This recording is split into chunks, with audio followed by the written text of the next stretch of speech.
channel. Mag-unboxing tayo ng parcel. Kasi kailangan natin mag-unboxing kasi akala kong mali yung binigay ng seller. May proof tayo na mali talaga yung binigay nila. Marirefund mo pa yung binayad mo pagka mali yung naibigay. Kasi ilang beses na kami nabudol eh. Biro mo nabayad yung anak ko ng 2.8. Tapos yung dumating ano lang, tukong lang na tig-5 piso yata yun. Ang laki-laki ng karton. Laki ng karton, tapos yun ang alaman.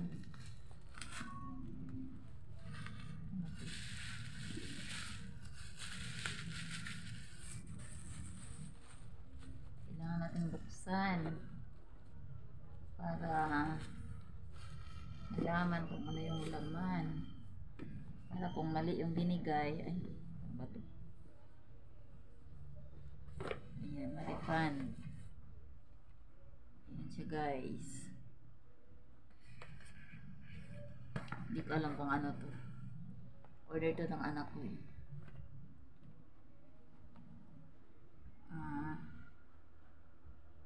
Iya, fine. Hindi ko natatanggalin kasi naka ano sa loob. Balik natin dito sa lagayan. Kasi yan ang proof mo na mali yung pinadala nila pagka binaksan mo na videohan nila.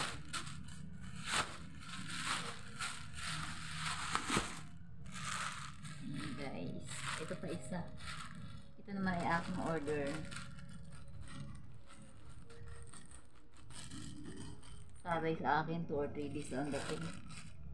Ang bilis dumating.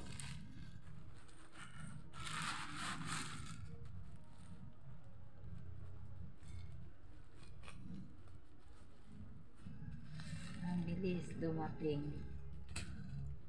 Natat yung sealer.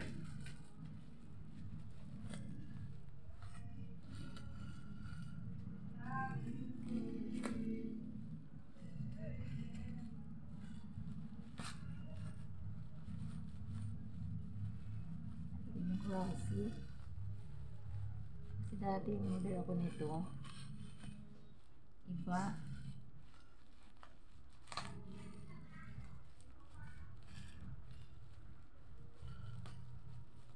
Pag hindi pa talaga maganda ito, 419 ko naman binayad ko.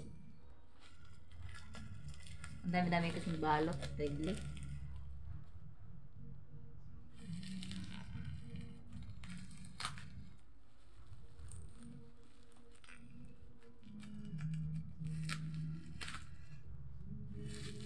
Ay, iba kaysa in-order ko dati. Ayan. Ito pang ano sa bubong guys. Kasi natulo yung bubong ko. Pero bakit ang liit naman ng ano niya? Brush. Sana ano to no? Makapit. Kasi yung ibang unang order ko, yung ibang nilagyan ko hindi na natulo, pero yung iba natulo pa din. Ayun guys, thank you so much. Dalawa siya, 419 kasi 349 dapat yan, ay may shipping fee na 70 kaya naging 419.